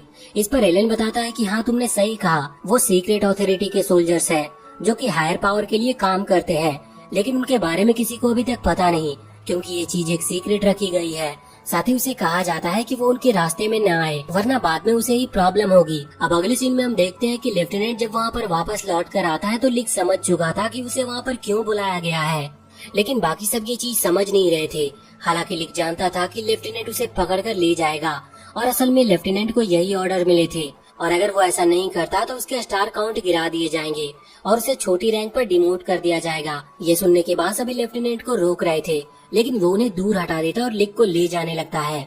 हालांकि हिना लिक को पकड़ लेती है, पर लेफ्टिनेंट किसी की नहीं सुनता। तभी नाना वहाँ पर आगे आती है और वो उसे एक चांटा मारती है और कहती है कि तुम बेवकूफ हो, तुम हमेशा अपने सीनियर के ऑर्डर को फॉलो करते रहते हो, बिना ये देखे कि वो ऑर्डर सही भी है या नहीं। लेकिन नाना ये भी जानती थी कि ये लोग लिक की फीलिंग्स को या फिर उसकी मकसद को समझ नहीं सकते, इसीलिए वो अपने मैजिक का इस्तेमाल करने का फैसला करती है। उसके पास मैजिक पावर है कि वो किसी भी चीज को या फिर किसी पर्सन को टाइम में पीछे भेज सकती है। वो कहती है कि तुम खुद ही जाकर देखो कि आखिर लिक के साथ हुआ क्या था।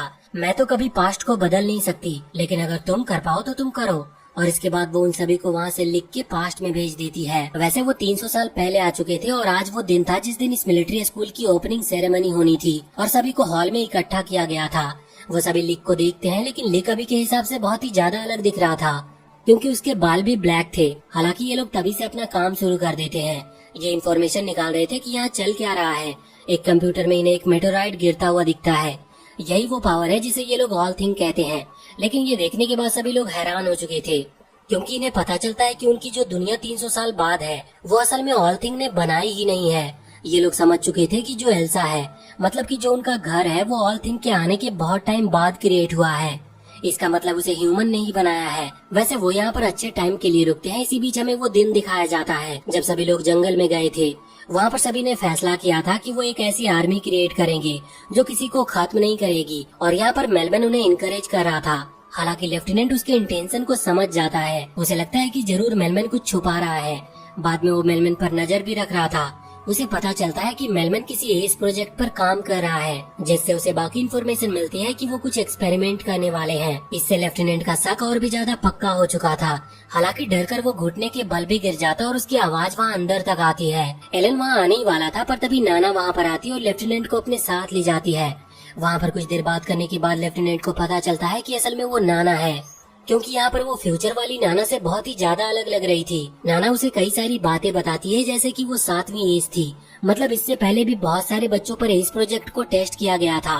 वो बताती है कि जब ऑल थिंग यहाँ धरती पर आई थी तो उसकी वजह से कुछ लोगों के अंदर पावर आ गई, और उन्हीं में से एक था मेलमन। लेकिन मेलमन अपनी पावर को कंट्रोल नहीं कर सकता था, इसीलिए उसने प्रोजेक्ट एस को शुरू किया और उसने अपने ब्लड को कुछ ऐसे लोगों को भेजा जिन पर उसे यकीन था कि ये लोग उसकी पावर को कंट्रोल कर सकते हैं। हालांकि जो शुरुआती 6 एस थे वो मारे गए, और नाना जो कि 7वीं एस है, उसे टाइम ट्रेवल की पावर मिली। हालांकि इससे शायद वो सिर्फ पास्ट में ही जा सकती थी। वैसे यहाँ पर लेफ्टिनेंट उससे कहता है कि वो उसे अपने साथ लेकर जाएगा, लेकिन नाना कहती है कि नहीं, इससे भविष्य बदल सकता है। और इसके बाद वो लेफ्टिनेंट को एक मेमोरी कार्ड देती है और कहती है कि जब तुम फ्यूचर में लौट जाओ तो ये मुझे दे देना।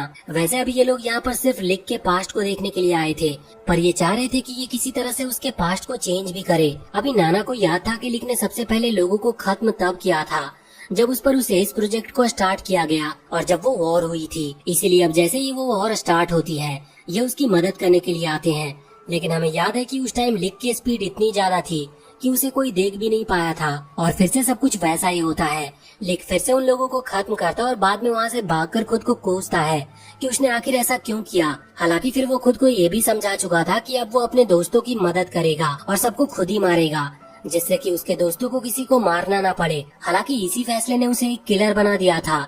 लेकिन तभी हिना वहाँ पर आती है और अभी उनका टाइम बीतता जा रहा था और अब उनके वापस लौटने का टाइम भी आ गया था। इसके पास ज्यादा टाइम नहीं था, इसलिए हिना वहाँ पर आकर तुरंत ही लिक को हक कर लेती है, क्योंकि वो लिक के इंटेंशन जानती थी। वो उससे कहती है कि आगे चलकर जो कुछ भी होगा उसके जिम्मेदार तुम नहीं हो और तुम कभी खुद को अकेला मत समझना, मैं हमेशा तुम्हारा साथ दूंगी। इसके बाद वो उसे किस करती है और तभी वो वापस से फिर से 300 साल बाद टेलीपोर्ट हो जाते हैं। यहाँ नाना अभी कह रहे थे कि तुम लोग पास्ट को चेंज नहीं कर पाए, लेकिन वो इस बात से खुश थे कि ये लोग लिक की पास्ट को जान पाए। हालांकि तभी हिना वहाँ लिक की तरफ भागती है और वहाँ पर आकर अपने लव को कन्फेस करती है, लेकिन लिक उससे कहता है कि ये सिर्फ एक सडन अट्रैक्शन है, तुम्हें ऐसे किसी को ढूंढना चाहिए जिसे तुम सच में लाइक करती हो। वैसे देखा जाए तो सच में लिक उससे 300 साल बड़ा है। इसके बाद अब लिक वहाँ से चला गया था। हालांकि जब बाकी सभी वहाँ पर आते हैं तभी लेफ्टिनेंट को याद आता है कि नाना ने उसे एक मेमोरी कार्ड दिया था। अब वो एक टैबलेट में उसे लगाता है और उसके अंदर से एक वीडियो प्ले करता है। ये नाना की ही वीडियो थी जिसमें वो बता रही थी कि वो लिक को लाइक करती है और फ्यूचर में वो उसके साथ शादी करना चाहती है। हालांकि अभी वाली नाना इस चीज से बहुत ही शर्मा रही थी और कह रही थी कि वो तो तब छोटी थी और उसे नहीं पता कि वो क्या कहे जा रही है, लेकिन लिक जानता था कि ये सब सच है। हालांकि लिक खुद के इमोशंस को हमेशा से छुपाया हुआ था। वो उसे हक करता और रोने लगता है। वो कहता है कि इन 300 साल तक उसने भले ही अपने मास्क को पहन रखा हो, लेकिन उसने ऐसा इसीलिए किया क्योंकि वो नहीं जानता था कि अगर वो मास्क को उतारेगा तो उसके चेहरे पर क्या एक्सप्रेशन होने चाहिए। क्योंकि जब उसने अपने इमोशंस और सेंसेस को खोए थे तब से वो भूल चुका था कि खुशी या गम कैसा होता है। साथ ही वो ये भी कहता है कि अगर नाना उसके साथ नहीं होती तो वो 300 साल तक सरवाइव नहीं कर पाता और वो कब का मारा जाता। वैसे अब रात के टाइम हम देखते हैं कि लिक छुपकर वहाँ से भागने की कोशिश कर रहा था, लेकिन हिना ये बात ऑलरेडी जानती थी, इसलिए उसने पहले ही रास्ते में कई सारे ट्रैप्स बिछाए हुए थे, जिनमें से कुछ ट्रैप्स में लिक फंस भी गया था। और फिर वो लिक से कहती है कि तुम मुझे छोड़कर जा रहे हो और ऐसा ही तुमने पहले भी किया था, तुम शुरुआत में मुझे इग्नोर करते थे। वो यहाँ पर 300 साल पहले की बात कर रही थी क्योंकि उसने तब भी बहुत बार कोशिश की थी, लेकिन अब लिक फैसला करता है कि उसे सब कुछ बताए। पहले तो वो उससे कहता है कि क्या तुम्हारी मदर का नाम भी हीना था, जिस पर हीना हैरान हो जाती है और हाँ करती है और पूछती है कि आखिर तुम मेरी मदर को कैसे जानते हो। लिक बताता है कि हीना असल में उसकी दोस्त हुआ करती थी और वो हीना से ये भी कहता है कि क्या तुम अपने फादर के बारे में जानती हो, जिस पर हिना कहती है कि हाँ मुझे बस इतना पता है कि वो बहुत साल पहले मारे गए। इस पर लिक कहता है कि हाँ लेकिन तुम्हारे फादर को मैंने ही मारा है। वो बताता है कि हिना के फादर असल में टाका काजी थे। वैसे हिना 300 साल पहले जाकर अभी उससे मिलकर आई थी, लेकिन तब उसे ये बात पता नहीं थी। ये सुनने के बाद वो बहुत ही ज्यादा हैरान हो गई थी। वैसे जिस तरह से टाका काजी को मेलमैन का एल्सा प्रोजेक्ट पसंद नहीं आया था, सेम उसी तरह से हिना को भी वो प्रोजेक्ट पसंद नहीं आया था। इसी वजह से वो मिस्ट्री बॉल मतलब उस बैलेट को चोरी कर लिया था। वैसे वहाँ पर दूसरी तरफ अभी कुछ सोल्जर मेलमैन के पास आकर उसे बताते हैं कि उन्होंने हिना का पता लगा लिया। असल में वो लोग भी उस बैलेट को ही ढूंढ रहे थे, लेकिन मेलमैन कहता है कि अभी वो जहाँ पर है उसे वहीं रहने दे, क्योंकि मेलमैन चाहता था कि वो बैलेट लिक तक पहुँचे और लिक फिर से वो पुराने वाले लिक की तरह वापस लौटे। वैसे इस तरफ लिक हिना से कह रहा था कि तुम मुझे हीरो मानती हो, लेकिन सेम टाइम पर मैं तुम्हारे लिए विलन भी हूँ, इसीलिए तुम्हें मेरा पीछा छोड़ देना चाहिए। अब हिना वहाँ से चली गई थी, हालांकि वो बहुत दुखी थी। वैसे अब लिक भी यहाँ से जाने लगता है, लेकिन रास्ते में ही उसकी मुलाकात लेफ्टिनेंट से होती है।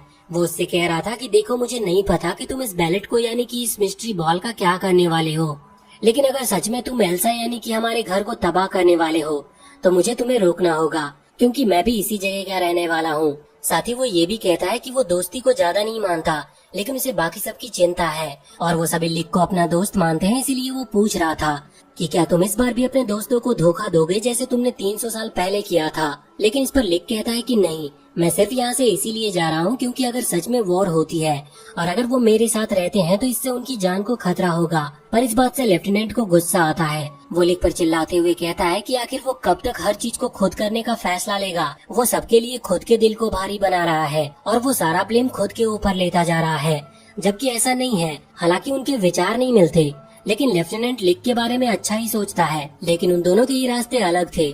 पर लिक यहाँ से जाने से पहले लेफ्टिनेंट से कहता है कि वो हीना और बाकी सभी का ख्याल रखे। वैसे वहाँ से जाते वक्त वो सोच रहा था कि काश अब वो हीना की फीलिंग्स को एक्सेप्ट कर पाता, लेकिन उसने ऐसा इसीलिए नहीं किया क्योंकि अगर उसने किसी को भी फिर से अपने नजदीक लाया तो वो उसे भी खो देगा। वैसे वहाँ मेलमैन को पता चल चुका था कि लिक उससे मिलने के लिए आ रहा है, लेकिन वो खुद लिक से मिलने के लिए नहीं जाता, बल्कि वो यहाँ पर डॉन को भेजता है और कहता है कि डॉन वैसे भी लिक का बहुत टाइम से इंतजार कर रहा है, उन्हें वो एक बार मिल लेने देते हैं। अगले सीन में हम देखते हैं कि जब लिक वहाँ पर पहुँचता है तो अचानक से ही उसके ऊपर बहुत ही तेजी से ग्रेविटी का प्रेशर पड़ता है। ये डॉन की ही पावर थी। और जब कुछ देर के बाद हीना और बाकी सभी वहाँ पर आते हैं तो वो देखते हैं कि पूरी जगह तबाह हो चुकी है। वो किसी तरह से उन पत्थरों को हटाते हैं तो उन्हें लिक की बॉडी मिलती है, लेकिन अब लिक मारा जा चुका था, जो देखकर वो सभी हैरान थे। लेकिन इतने में ही उन्हें भी पकड़ लिया जाता है। हालांकि नाना वहाँ से भाग चुकी थी, लेकिन हीना, लिन और उसका वो दोस्त तीनों ही वहाँ बंदी बना लिए गए थे। इसके बाद अब वहाँ पर डॉन उनके सामने आता है और उनसे सोनाहारा के बारे में पूछता है, लेकिन उन्हें कुछ भी पता नहीं था। लेकिन डॉन को इस बात पर यकीन नहीं होता और वो उनके ऊपर भी ग्रेविटी प्रेशर का इस्तेमाल करता है। पर तभी उसका एक साथी वहाँ पर आकर उसे बताता है कि मेलमन उससे मिलने के लिए आ रहा है। हालांकि अब मेलमन वहाँ पर आता और वो आदमी अब इन तीनों को देखता है तो उसे याद आता है कि उसने इनको पहले भी देखा है। इससे वो समझ चुका था कि नाना ने अपनी पावर का इस्तेमाल करके उन्हें वहाँ पास्ट में भेजा था। हालांकि तभी लिन चिल्लाते हुए कहती है कि आखिर तुमने सभी लोगों का भरोसा क्यों तोड़ा? वो लोग किसी को मारना नहीं चाहते थे, फिर भी तुमने सब कुछ खराब कर दिया। हालांकि एक सोल्जर तभी लिन के मुंह पे बंदूक लगाकर कहता है कि मेलमन उनके जनरल हैं, इसीलिए वो उनसे अच्छे से बात करे। हालांकि मेलमन जवाब देता है कि इसका रीजन ये था कि किसी को ना मारना और फिर भी वॉर जीतना ये सिर्फ एक फैंटेसी हो सकती है, क्योंकि कोई भी कमजोर वॉर नहीं जीत सकता। वैसे मेलमन के यहाँ पर आने का कारण कुछ और ही था। वो कुछ पिल्स मंगवाता और कहता है कि हमें इन तीनों पर भी इस प्रोजेक्ट का यूज करना होगा। असल में अब उन्हें मेलमन के ब्लड की जरूरत नहीं पड़ती, क्योंकि उन्होंने इस टैबलेट में इस तरह के एलिमेंट मिला दिए हैं जिससे जो भी इसे खाता है उसकी पावर बढ़ जाती है और वो कंट्रोल अपना खो देता है। ऐसा ही सेम चीज उन्होंने सोनाहारा के साथ किया था। हालांकि अब मेलमन वो पिल देकर वहाँ से चला गया था और वो सोल्जर उन्हें पिल्स खिलाने वाले थे। उससे डॉन कहता है कि हमने इस चीज को टेस्ट अभी सिर्फ एक ही बार किया है और इसके बहुत रिस्क भी है और इनकी बॉडी में तो मेलमन का ब्लड भी नहीं है। क्या तुम श्योर हो कि ये काम करेगा? पर वो सोल्जर कहता है कि मुझे नहीं पता, लेकिन ये मेलमन का ऑर्डर है, इसीलिए हमें ऐसा करना होगा। हालांकि इस बात पर डॉन को गुस्सा आ जाता है और वो तुरंत ही अपनी पावर से उस सोल्जर को वहीं गिराते हुए इन तीनों को आजाद करा देता है। अब इससे हमें पता लगता है कि उसके पास जो करीबन 1.5 लाख स्टार पॉइंट्स हैं, वो इसी वजह से है, क्योंकि जब भी वो किसी को अपने सामने झुकाता है तो उसे स्टार पॉइंट मिलते हैं। वैसे अब वो इन तीनों को जाने दे रहा था क्योंकि उसे इन तीनों से कोई लेना देना नहीं है, लेकिन जाते वक्त गलती से हिना के बैग के अंदर से वो बैलेट नीचे गिर जाती है, जिसे देखने के बाद डॉन को बहुत गुस्सा आता है। वो समझ गया था कि ये लोग उसके नेशन यानी कि एल्सा को डिस्ट्रॉय करना चाहते हैं, लेकिन हिना इस चीज पर कहती है कि नहीं, वो ऐसा कुछ भी नहीं चाहते। एल्सा उनका भी घर है। लेकिन डॉन को उनकी बातों पर यकीन नहीं था। वो सभी के ऊपर ग्रेविटी प्रेशर का इस्तेमाल करता है। वो तीनों को ही खत्म करने वाला था, लेकिन तभी हिना लिन से कहती है कि वो जाकर लिक को ढूंढे, क्योंकि उसे नहीं लगता कि लिक मरा है। अब लिन जब वहाँ से जाने लगी थी तभी डॉन अपनी पावर से उसे रोकता है, लेकिन फिर लिन का दोस्त और हिना दोनों मिलकर डॉन को पकड़ लेते हैं, जिससे लिन को भागने का टाइम मिल गया था। हालांकि जब वो घोड़े पर बैठकर वहाँ से जा रही थी तभी डॉन वहाँ ऊपर आकर उसकी तरफ बहुत से पत्थर फेंकता है, जिससे उसे चोट लग जाती है, लेकिन वो वहाँ से भाग गई थी। अब यहाँ डॉन नीचे आता और कहता है कि उसे इतनी चोट लगी है कि वो रास्ते में ही मारी जाएगी, पर हिना को अपने दोस्त पर पूरा यकीन था। वो कहती है कि वो लिक को किसी भी कीमत पर लेकर आएगी। अब डॉन उन्हें एक दिन का मौका देता है और कहता है कि कल सुबह तक अगर लिक यहाँ नहीं आया तो मैं तुम्हें मार दूंगा। वैसे वहाँ पर नाना भी छुपी हुई थी, इसीलिए ये शर्त उस पर भी लागू होती है। अब हम देखते हैं कि वहाँ लिन लिक तक पहुँच चुकी थी, लेकिन वो बहुत कोशिश करती है पर फिर भी लिक जागता नहीं। और इसके बाद अब अगला दिन हो चुका था। हालांकि अभी पूरी तरह से सुबह नहीं हुई थी और लिन जब उठती है तब भी लिक जागता नहीं, इसीलिए वो फैसला करती है कि वो वापस लौटेगी। वैसे वहाँ पर उसके वो टाउन के लोग थे जिन्होंने उसे जगाया था। अब लिन जब वहाँ से जाने लगी थी तो रास्ते में उसे चक्कर आते हैं और वो गिरने लगती है, पर तभी लिक आकर उसे संभाल लेता है और बाकी सभी का पता पूछता है। लिन ये देखकर बहुत खुश थी कि लिक मरा नहीं, मगर वहीं दूसरी तरफ डॉन कह रहा था कि लिक अब यहाँ पर आने वाला नहीं और अब वो इन लोगों को खत्म करने वाला था। पर इतने में ही लिक वहाँ पर आता और वो पहले तो डॉन से रुकने को कहता है और इसके बाद लिन को लेकर जाकर उसके दोस्तों को दे देता है और कहता है कि जल्दी से मेडिसिन देनी होगी। इसकी हालत बहुत खराब है क्योंकि इसका बहुत सारा ब्लड लीक हुआ है। अब उसका दोस्त उसे वहाँ से ले जाता है और इसके बाद लिक यहाँ हिना के पास आता है और सबसे पहले वो उसे थैंक यू कहता है और फिर बोलता है कि तुम ही हो जिसकी वजह से मैंने इतने टाइम तक अकेला फील नहीं किया, क्योंकि लिक को 300 साल पहले जो हिना ने कहा था उसे अभी तक याद है। वैसे अब इसके बाद फाइट स्टार्ट होती है और वो दोनों ही एक दूसरे पर हमला कर रहे थे और एक दूसरे के अटैक को रोक रहे थे, पर इतने में ही वहाँ पर सोनाहारा आती है और अब भी वो लिक पर हमला करने लगी थी। ऐसा लग रहा था जैसे वो फिर से अपने कंट्रोल में नहीं है। वो लिक की तरफ गोलियां चलाती और वो उन्हें डॉज करने की कोशिश करता है, पर अब प्रॉब्लम ये थी कि ये लड़ाई लिक की सोनाहारा और डॉन दोनों से थी। इसी वजह से प्रॉब्लम हो रही थी, क्योंकि जब भी सोनाहारा गोलियां चलाती तो डॉन अपने ग्रेविटी प्रेशर से लिक को एक ही जगह पर रोक लेता, जिस वजह से लिक कितनी भी बचने की कोशिश करे पर वो अपनी जगह से हिल नहीं पा रहा था। उसे अपनी तलवार की मदद से ही किसी तरह उन बुलेट्स को रोकना पड़ रहा था, पर वो ऐसा बार बार नहीं कर सकता था। तभी डॉन उस पर बहुत ही ज्यादा ग्रेविटी प्रेशर का इस्तेमाल करता है, जिसकी वजह से लिक नीचे गिर चुका था। वो फैसला करता है कि अब उसे अपनी पूरी पावर का इस्तेमाल करना होगा, लेकिन अगर वो ऐसा करेगा तो अपने सेंसेस को वो खो देगा। हालांकि तभी लेफ्टिनेंट वहाँ पर आकर उसे रोक लेता है और कहता है कि तुम्हें इन्हें हराने के लिए अपनी पूरी पावर का इस्तेमाल करने की जरूरत नहीं है। और इसके बाद अब वो यहाँ पर लिक की मदद करने लगा था, जिस वजह से अब बराबरी का मुकाबला होता है। लिक अब यहाँ पर डॉन से लड़ने लग रहा था और यहाँ पर लेफ्टिनेंट सोनाहारा से लड़ रहा होता है। हालांकि सोनाहारा गुस्से में थी क्योंकि लेफ्टिनेंट की वजह से लिक अपने इस फॉर्म में नहीं आ पाया, इसीलिए वो तुरंत ही लेफ्टिनेंट के ऊपर गोली चलाना शुरू कर देती है।